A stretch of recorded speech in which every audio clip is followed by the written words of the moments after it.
Acho que é uma baita de uma contratação pro Flamengo. Uma baita de uma contratação, um baita de um nome. Cara que não foi segundo melhor jogador do mundo à toa.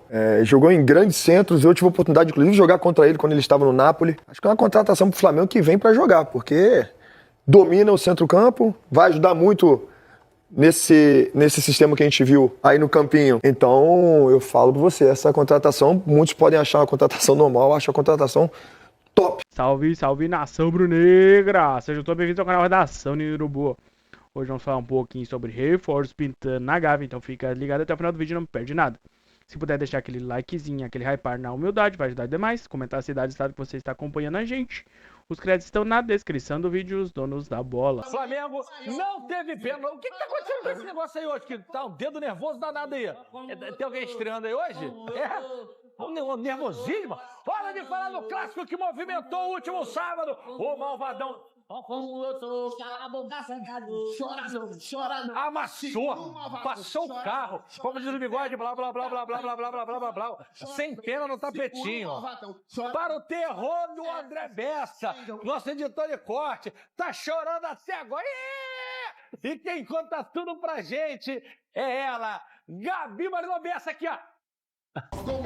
Bota na tela. O Flamengo dominou o primeiro tempo da partida no Newton Santos. A primeira chegada foi com Pedro. O atacante recebeu de Carrascal, chutou cruzado, mas a bola foi para fora. O Botafogo respondeu na sequência. Alex Telles cruzou e Medina quase marcou. Mas quem abriu o placar foi o rubro-negro.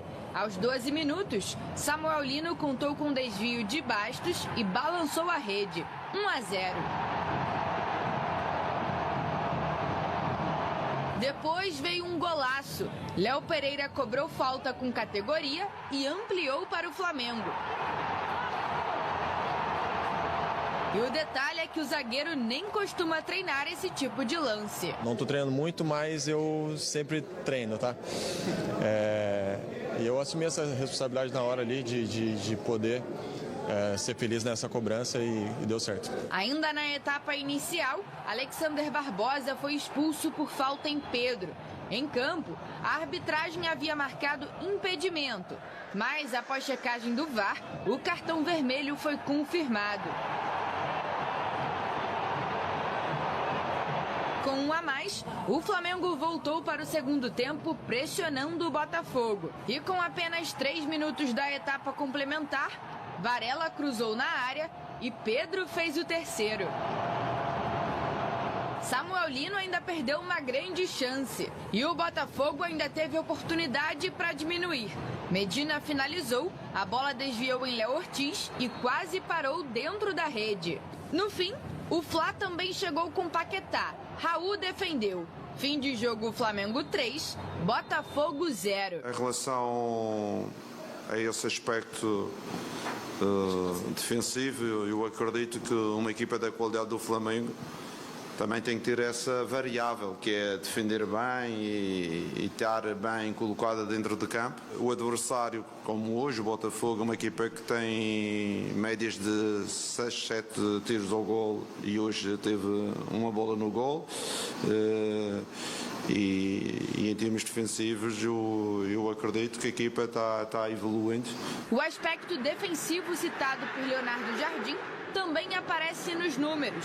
Com o resultado deste sábado, o Flamengo chegou ao 4º jogo seguido sem sofrer gols. Sempre é importante que todo mundo tenha essa vontade para defender, para que a gente sabe muito bem que se faz bom jogo na parte defensiva, a gente tem elenco, jogadores muito qualificados para fazer diferença lá na frente. Por outro lado, Martim Anselmo escutou gritos de burro das arquibancadas. Na coletiva de imprensa, ele pediu desculpas aos torcedores. Nós perdemos, então sou um burro. Nós perdemos, então sou um burro. Só sou um burro hoje porque perdemos. É verdade. Quando o time perde, o treinador é um burro. Sinto que o time compete, que vamos dar a volta por cima. A única palavra que encontro que não precisa de sentido hoje é pedir desculpas às pessoas pelo resultado. Pedirle desculpas à gente pelo resultado.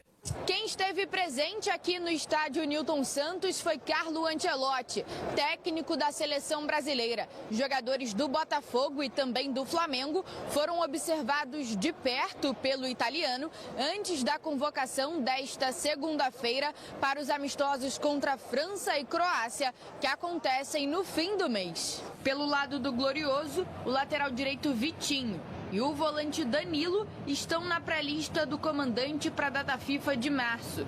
Alexandro, Danilo, Léo Pereira, Lucas Paquetá e Pedro são os atletas do Flamengo que podem ser convocados. Poder estar disputando um jogo tão grande, que é Flamengo e Botafogo, um clássico, e ainda mais ter o técnico da seleção brasileira nos olhando, então...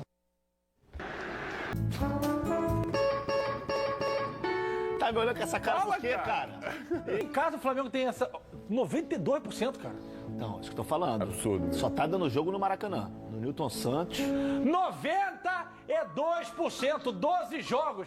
Uma vitória do Botafogo, 11 do Flamengo sem massagem. Não tem negócio de empate não, meu irmão. GV, e assim, e a gente tá falando... Sábado foi feio. A gente tá falando de alguns placares elásticos. O Flamengo não fez nem força sábado, cara. Esse último 3-0, teve o ano passado 3-0, 3-1 na Supercopa, que aí não foi, né, no Newton Santos, mas... Mas, Bigode, sábado o Flamengo não fez nem força, cara. Não, isso foi um treino de luxo. E tava com a mais e não apertou em hora nenhuma, continuou jogando bola. GV, assim... Eu não sei o que acontece, porque é onde o Botafogo deveria ter mais força, é onde o Botafogo deveria incomodar mais o Flamengo e isso não acontece. Pelo menos nesses últimos anos não tem acontecido. O Botafogo, sim, tem feito grandes jogos contra o Flamengo quando é Maracanã. No Maracanã, eu sei porque eu estive lá algumas vezes, nessas recentes, eu vi o Flamengo ser derrotado ou então ter muitas dificuldades para enfrentar o Botafogo. Mas no Newton Santos a história é diferente. E aí o torcedor não pode... Ele pode ficar chateado, mas a gente aqui está trazendo fatos, a gente está trazendo os números. E isso a gente tem visto sendo reproduzido dentro do campo. Então, assim, é uma freguesia no Newton Santos muito grande, isso aí é um fato, é natural, é notório, todo mundo sabe disso. Mas, assim, é uma derrota que ela precisa ser sentida. Eu acho que os jogadores, a comissão técnica, e aí eu não vou nem falar da direção, porque o senhor John Textor, eu não sei se ele está muito preocupado com isso, não. Eu vou falar com quem eu vejo que realmente está buscando, está querendo um Botafogo melhor, que é o Martim Anselmi, são os jogadores, mas infelizmente as coisas não estão acontecendo. O Botafogo vive um momento delicado. Você ter caído na pré-Libertadores para o Barcelona, que é um time inferior dentro de casa, isso influencia muito na sequência do ano. E aí, logo depois, você tem uma oportunidade boa de se reerguer, você toma uma pancada, provavelmente, do seu maior rival. Então, assim, a fase não é boa. A entrevista do Anselmi, nitidamente ele ficou incomodado com alguns questionamentos que eu acho que ele tem uma certa razão, porque são questionamentos que a gente viu na própria entrevista coletiva acontecendo antes e perguntas semelhantes. Eu acho que poderia também ter um pouquinho mais de diferença nesse sentido. Agora, o Botafogo precisa dar uma resposta urgentemente. Só que a sequência do Botafogo ela é delicadíssima. Depois de ter pegado o Flamengo, agora pega o Palmeiras no Allianz na quarta-feira. E aí eu acho que se o caldo entornar na quarta-feira lá no Allianz, eu não sei se vai ter tempo para o Anselmi, não. E aí é bom a gente lembrar uma coisa. Se o Textor decide demitir o Anselmi e passa por cima de quem tiver que passar para fazer isso, vai ter que pagar o salário dele até o final do contrato. Mas uma pergunta, o Botafogo pode entrar hoje no Transfer Ban de novo se não pagar o Atlanta United. O treinador pode contratar? Ou só jogador que não pode? Não pode escrever, acho que não pode contratar ninguém. Contratar ninguém. Então o cara não pode dar treino. Ele pode vir, mas não pode dar treino. Não, ele pode dar treino, mas ele não pode fazer jogo. Isso, ele não pode estar na beira do campo. Não pode estar na beira do campo. Porque o Botafogo pode entrar daqui a pouquinho no Transfer Ban novamente, se o Botafogo não pagar a parcela. É pro Grego. Não, o Almada. O Almada ainda. Quando ele veio... E a gente tem visto aí um movimento muito forte do Botafogo em busca de contratar um goleiro. Isso aí. E se fala em Tadeu, que está muito próximo, mas... 30 milhões de reais que você vai pagar hoje. Ou seja, se esse acordo for fechado, mas o Botafogo não pagar, não vai ter como escrever o Tadeu. Só para você que está em casa entender, que não entende muito bem a coisa do Transfer Ban. Se o Botafogo não pagar aproximadamente 30 milhões de reais hoje, tem que ser Pix. Lá fora não é Pix, é uma transferência bancária. Para o Atlanta United, de onde veio o Almada, o Botafogo pode entrar, vai entrar de novo, né? No Transfer Ban. Aí aqui, ó, tem 4 parcelas, se atrasar o pagamento, 4 parcelas de 5 mil. Peraí. Peraí. São 4 parcelas de 5 milhões que faltam ainda? Então são 4 de 30 milhões de reais? É isso aí. Mas provavelmente deve ser parcelado. Mas aí, Bigode, eu tava achando que ia dividir os 30 milhões de reais em 4. Não, são 4 de 5. 4 de 5 milhões de dólares. 4 de 5. Mas aí pagando essa de hoje, aí quando é que vence a outra, né? É, isso aí. Tá parecendo que eu tô parecendo minhas contas aqui no telefone, anotando, Já viu o cobertor curto? Você cobre o pé, a cabeça fica de fora. Tu tira do almoço pra ter a janta. Mas faz parte. A maioria das vendas, dos negócios são feitos assim. A galera, quanto mais você conseguir parcelar, só que tem que pagar. Deixa eu falar, o Almada já foi até vendido de novo, já tá arrebentando no futebol espanhol e esse dinheiro tem que chegar. Agora, voltando pro futebol aqui, Fernando, eu quero botar o nosso Alexandre Barbosa aqui, daqui a pouco a gente volta no John Textor, porque, Nando, claramente o Barbosa que é um cara gente boa pra caramba, quem convive sabe, o nosso Harry Potter, repórter do Mundo GV, nosso o João Gabriel, fala, ele tá muito destemperado, tá muito acelerado, ele deu um pisão e foi reclamar com o Daronco, que foi expulso, que tomou amarelo. Tipo assim, aquilo ali, claramente, em qualquer jogo. O do Cauã foi menos violento que o dele, o Cauã foi expulso e saiu do campo. E ele joga muito, o Barbosa. Ele é muito bom, mas coitado, ele tá acumulando uma... Até o Rossi, que é amigo dele fora do campo, foi lá pra tentar acalmar ele. Desculpa, tá falando isso. Não, fica à vontade, pode continuar, fica à vontade. Não, e assim, eu queria só dar essa opinião também sobre o Barbosa, porque eu já tive algumas oportunidades de entrevistar o Barbosa, tanto antes do jogo quanto depois dos jogos. E assim, ele sempre foi um gentleman. Sempre foi um cara que, em momento algum, subiu o tom. Algumas perguntas até espinhosas que a gente precisa fazer, sempre respondeu numa boa. Mas eu sinto que, principalmente os jogos contra o Flamengo, ele entra muito pilhado. E aí ele pode ter a interpretação dele de que não foi um lance para expulsão, de que não foi falta no primeiro lance que saiu o gol do Léo Pereira. Mas assim, gente, depois olhando as câmeras... Mas eu acho que tem muita coisa envolvida. Tem um contexto muito grande. A gente estava pesquisando aqui antes do programa começar, ele ainda não renovou o contrato dele com o Botafogo. Mas qual o cenário positivo para o cara renovar? Não sei amar muito o clube. E eu acho que isso está influenciando, porque não é normal, eu pelo menos já acompanho bastante, não é normal ver o Barbosa dessa maneira, gente. Ele precisou ser 4, 5 jogadores tendo que segurá-lo. É uma cena muito forte. Aí você vê o Rossi, que é o goleiro adversário, que por mais que seja camarada, amigo, fora, teve que ir lá também para conversar com o cara. Aí ele sai e fala ali mais algumas coisas ali pros PMs ali, ó, que são os caras do BEP ali, ó. Até eles ouviram do Barbosa. Então assim, cabeça no lugar, Barbosa, por favor. Cara, a gente tem que entender, o cara perdeu a cabeça, não é comum, não pode fazer, mas perdeu a cabeça, vai ser punido por isso. E tinha que ser expulso mesmo, ele puxou o Pedro, é uma situação clara e manifesta de gol. Sim. O Pedro entrar na cara do gol, ele puxou o Pedro pela camisa. A falta no lance do gol foi falta mesmo. Se fosse um pouco mais acima, era para expulsão também. Então, nada que o Daronco fez deveria ter revisto pelo Vasco. A expulsão era difícil o Daronco ver no primeiro lance. Acho que o Bandeirinha podia ter visto, mas não viu. E o Vasco chamou e foi bem expulso o Barbosa.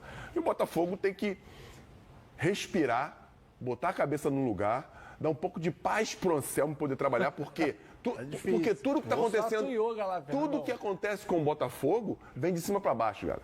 É bom a gente pensar nisso, porque o Anselmo está tentando fazer o que ele pode com os jogadores que ele tem. E aí foram questionar sobre, você mudou os 3 zagueiros para uma linha de 4. Ele falou, eu sempre me defendi com uma linha de 4. Eu sempre ataquei com uma linha de 4, quer dizer, me defendia com a linha de 5, mas ataquei com a linha de 4 porque o Ponte sempre era o lateral direito e o Vitinho era o meu ponta, por isso que ele estava lá o tempo inteiro. Então a gente tem que ter, no mínimo, clareza para saber do que a gente está falando com o cara, porque a responsabilidade tem que ser dividida com todos, não é só chegar e chamar o cara de burro, não. Ele toma as decisões dele, umas dão certo, outras dão errado, eu falo de todos os treinadores, mas tem que dividir a responsabilidade. Jogador também tem que botar a mão na consciência, assim, chegar lá na perninha, vamos resolver aqui, vamos se juntar, vamos botar o time em campo para fazer as coisas acontecerem. A diretoria, seu John Textor, o que a gente pode fazer para ajudar o Botafogo? Então é isso, nação rubro-negra, encerrando aqui mais um giro de notícias do nosso Mengão. Agora temos uma informação importantíssima. Marcos Leonardo pode reincidir com o Al Hilal e Flamengo não descarta fazer nova proposta. De acordo com o canal Paparazzo Rubro-Negro, o Santos tem futuro incerto no Oriente Médio e segue na mira do Mengão. Segundo o canal Paparazzo Rubro-Negro, no YouTube, o Flamengo segue de olho na situação de Marcos Leonardo do Al Hilal. o interesse do atacante, inclusive, ficou ainda mais forte. Ao contrário de Felipe Luiz, o técnico Leonardo Jardim é um grande admirador do Santos. De acordo com o paparazzo rubro-negro, o jogador tem futuro incerto na Arábia Saudita e pode ficar livre no mercado. Por conta dos sérios conflitos na região, o goleador pode reincidir seu contrato com o clube. Ciente disso, o Flamengo monitora o camisa 9 de perto e não descarta fazer uma nova investida. Após a vitória sobre o Botafogo fora de casa, Jardim foi sincero ao falar sobre novos reforços.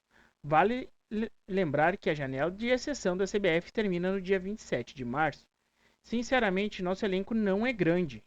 Temos 21 jogadores de campo, mais o Bruno Henrique e o Saúl que estão fora. Portanto, 23 jogadores, não é um elenco grande.